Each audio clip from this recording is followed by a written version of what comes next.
Dragon Rider, aka Fire Drake the Silver Dragon, is a Netflix animated movie that looks suspiciously like another popular movie about dragons. Yes, I'm talking about The Hobbit, The Desolation of Smaug. I will show you revenge! But actually, How to Train Your Dragon. The original movie from DreamWorks is one of the best in their catalog, by a long shot. A bona fide hit that I have watched dozens of times before. The test flight scene with Hiccup and Toothless, it gives me goosebumps every single time. But then you got Dragon Rider, a film that is as self-aware as it is lame. Yes, we get it. Your movie might seem like a ripoff of How to Train Your Dragon with its poster and title and subject matter. So how do you deflect this impending criticism? Why, you make fun of yourself before the viewers do. You're with the movie, right? Now, I can appreciate the self-deprecating humor, but it can only get you so far until you need, a good story of your own. How does your dragon match up to Toothless? Spoiler alert, not so great. Fire Drake, you have to stop. Your intentions are too boring. Your face, too lame. Your fire, too cold. Your furry sidekick, too ignored. They will kill you. The only good parts about this movie are Sorrel, the Dear Fox Girl thing side character. Yeah, that one over there. And then there's Nettlebrand, the villain, who is voiced by Sir Patrick Stewart. You know, the guy from that thing. What's it called? American Dad. Say, do you perchance have any Gatorade? I'm afraid I left all my electrolytes with your daughter. Now, the design and the animation for this character is pretty damn awesome, I have to admit. But the writing for him? Not so much. Eating dragons. Oh, and golf. And feeling the soft summer breeze on my face. And eating dragons! So join me, folks, on this little review as I talk about Dragon Rider and whether or not it is a shameless ripoff of How to Train Your Dragon. Of How to Train Your Dragon. But before we start, sponsor time. Got any hits, lover boy? I once dated a three-headed Cerberus. You know she had six... So, it's April. And that means it's National Testicular Cancer Awareness Month. As someone who values health and hygiene, I'm excited to share how Manscaped is partnering with the Testicular Cancer Society to promote awareness and support for this cause. Now, it's easy to overlook this issue and assume that you'll be in the clear. But unfortunately for us older guys, testicular cancer is the most common type in our age group. Hell, men that are ages 15 to 35 are diagnosed with testicular cancer every hour. I have a friend who had to have surgery to combat his testicular cancer. And yeah, it sucked, and it did a number on his self-esteem. With men's health and hygiene in focus, Manscaped has teamed up with the Testicular Cancer Society to raise awareness and provide support for cancer prevention. So Manscaped sent me a product that's really been making a difference. The Lawnmower 5.0 Ultra Trimmer. This trimmer is cordless, waterproof, and packed with features to make trimming downstairs easier than ever. Featuring dual skin-safe blade heads, this trimmer ensures a comfortable and safe experience. The updated trimmer blade is designed for precision, while the interchangeable foil blade delivers enhanced performance. The updated design boasts longer, wider, and rounded teeth that effortlessly glides through your hair, making cleaning your downstairs a breeze. Look at me, I'm dodging the YouTube censors. Left, right, you can't touch me. Now, the most interesting part is the foil blade. Crafted to go beyond the typical trim achieved with a standard blade, this foil blade delivers a finish that's sleek and utterly bare. It helps to deliver a smoother, more refined grooming experience like never before, leaving you with a sleeker finish. Equipped with a powerful LED light, navigating tricky areas is also a breeze. Plus, with up to 60 minutes of runtime on a single charge, this trimmer is ready for any cleaning session. Also, Manscaped is not just about keeping your boys tidy, it's about promoting men's health and cancer prevention too. Partnering with the Testicular Cancer Society, we are committed to raising awareness and providing support for those affected by testicular cancer. Manscaped will even be donating $50,000 to the Testicular Cancer Society. Also, we encourage you to perform self-checks at home to ensure you're in good health. You can visit manscaped.com/TCS to learn more about early cancer detection or to support this important cause. Yeah, I know it's awkward for the floating cartoon torso to tell you to check on your balls, but jokes aside, perform these checks, especially during any trimming session. It can save your life. Also, don't forget to use my promo code SABER20 for 20% off, plus free shipping at manscaped.com/Saberspark. Join the Manscaped movement and take care of your pair. Once again, thanks to Manscaped for partnering up with us to spread this important message. All right, back to the bad dragons. Not like that. So what are the origins of this supposed ripoff? Well, get this, the movie has a screenplay based on a book of the same name. A book written by Cornelia Funk in 1997, 6 years before the first How to Train Your Dragon book. So logically, Dragon Rider is not a ripoff, or at least the book isn't. The movie, though, I wouldn't say it's a ripoff per se, but it definitely is not 100% original either. Obviously, the film exists because of the movie adaptation of How to Train Your Dragon, which is why it leans so heavily into acknowledging that fact and channeling the same energy in its marketing. But tit for tat, I would not say that Dragon Rider is a carbon copy of How to Train Your Dragon. The story is different enough, as you'll soon find out. And not in a good way. It's like, woo, thank God it's not a ripoff. But what's it about then? The answer? Oh, everything and nothing at the same time. By the way, the studios behind the production of Dragon Rider include Constantine Film, Rise FX, Cyborn, and Timeless Films. And once more, Netflix acting as the distributor. Now, the film was released in theaters in 2020 in Europe, but it was a disappointing return on investment, with around 6.5 million euros at the box office. All in all, a whimper of a release, and critically, you're about to find out. So, what's the movie about? Well, it starts off with an After Effects intro with that old tried and true, a long, long time ago prelude that tells us about humans and dragons living in harmony, but then finding themselves at war. Why? Because humans suck and are greedy, that's why. They suck so hard that some mad scientist human creates a monster made of metal called Nettlebrand. Sounds like a Nestle tea off-brand. Nettle here then killed most of the dragons, with the remaining ones surviving to the modern day in a meek little community in, forest. There, we meet our main character, Fire Drake. He's a pussy. Yeah, I said it. He's got no fire, he can't fly. The only thing going for our guy here is that he has a best friend named Sorrel, a forest, brownie? Yeah, that's what they're called, brownies. Some fantasy creature that's like a deer meets a fox. Feels like she's straight out of a Spyro game or Ratchet and Clank. As a matter of fact, this entire movie gives me video game cutscene vibes. Oh no, humans are here. What will the dragons do? Fire Drake had heard of a safe utopian home called the Rim of Heaven and sets off with Sorrel to go find it. By the way, he can't fly, until he does for the first time effortlessly. Wow, such good storytelling, on the edge of my fucking seat. So Fire Drake and Sorrel end up in city, just, city, I'm not sure where. It's a city, stop asking questions. There, they make their self-aware How to Train Your Dragon joke. Oh, you see? It's a movie premiere for How to Train Your Dragon. On the poster, it says How to Tame Your Dragon.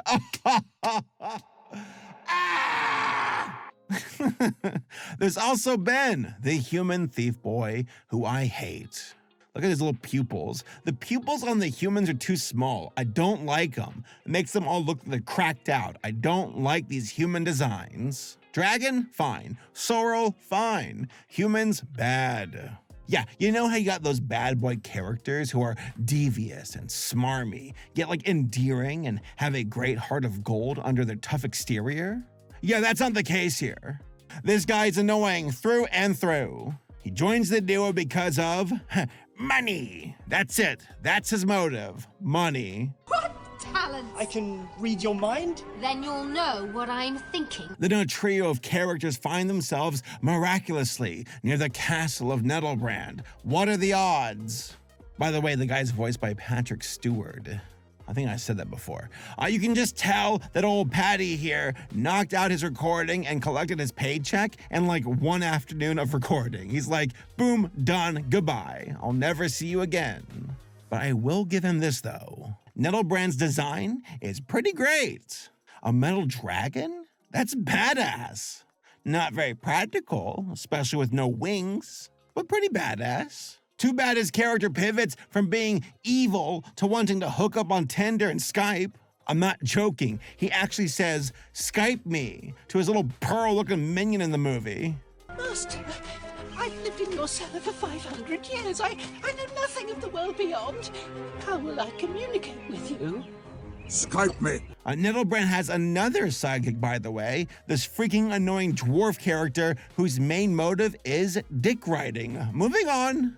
Our trio of heroes run into a sandstorm from Dune, fear is the mind killer, and crash into a tomb in Egypt. They fight Big Bird and then run into a British professor.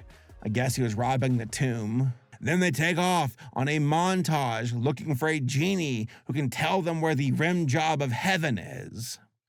Meanwhile, Nettlebrand uses his submarine to track down Fire Drake because he wants to kill the last dragon, even though Fire Drake is not the last dragon. It's still on a high bottleneck. Genie time. Genie, it's the genie from the movie.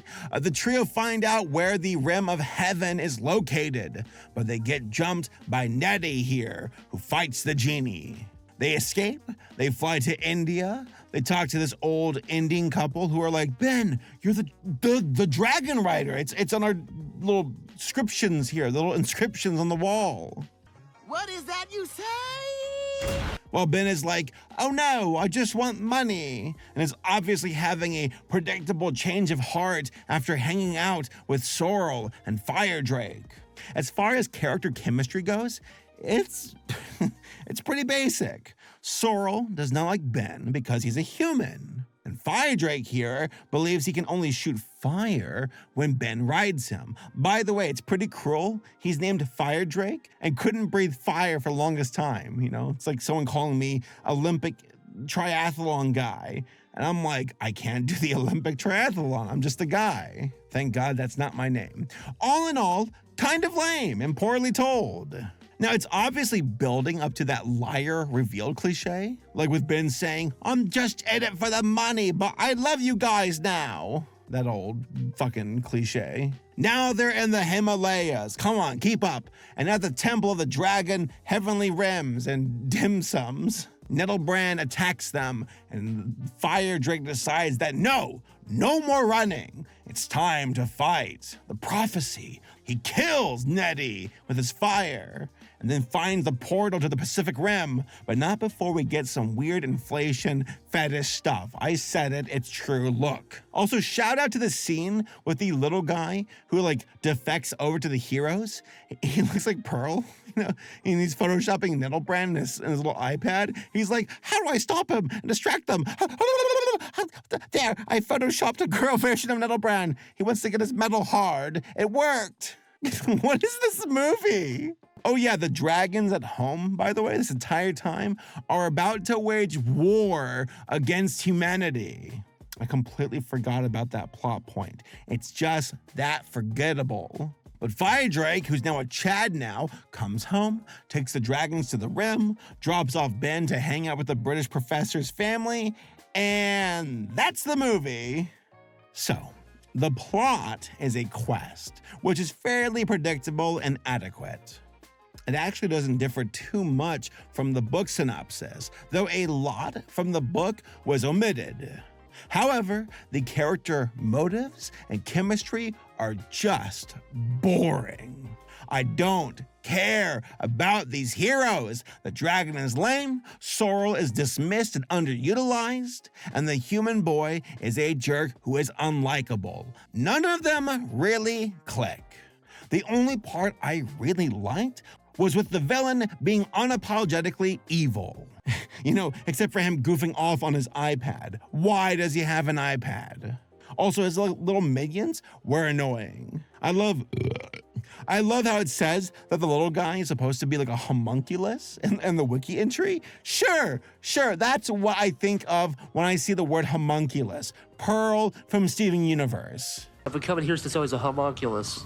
Overall, Dragon Rider is a frustrating disappointment because there's genuine talent here, especially in the visual department. Now, it's not God tier by any means, but I've seen worse. The textures, the movement, the backgrounds, the colors, the facial expressions, yeah, there is skill involved here. But it's the writing that weighs this movie down. I just do not care about these characters at all. They're insufferable, one-dimensional, and I don't care about their plights or motives. Yes, this is a kids' movie, and I'm sure some of y'all right now are probably thinking, why is a grown-ass man caring so much about the quality of a children's movie? But compare this to How to Train Your Dragon. In that movie, I'm very invested in the stakes for both the humans and the dragons. This geeky boy who lives in a Viking society where dragons are the unquestionable enemy, and then he befriends a dragon and finds out that the dragons aren't all that bad and are actually incredibly helpful. Yeah, a simple story that's very effective and wonderfully told. Now, compare that to Dragon Rider, where it's about a dragon trying to save his dragon village by finding a new home somewhere with no real direction? Where's this home? Where did you go? How'd you find out? There's no sense of world building as far as that goes.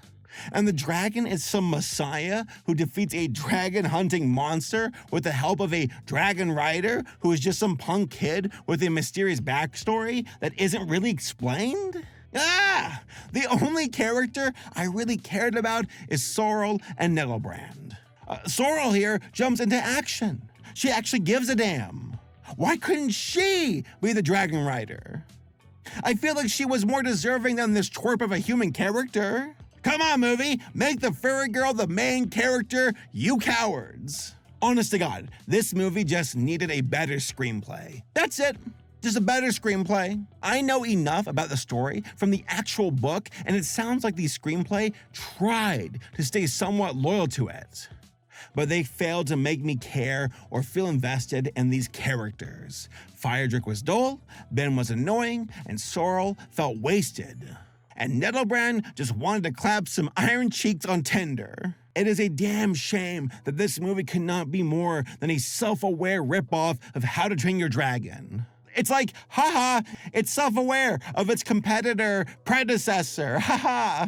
But it couldn't be more than that. Dragon Rider is eclipsed by How to Train Your Dragon in virtually every category. Which begs the question, why waste your time watching this movie when you can watch a better movie instead?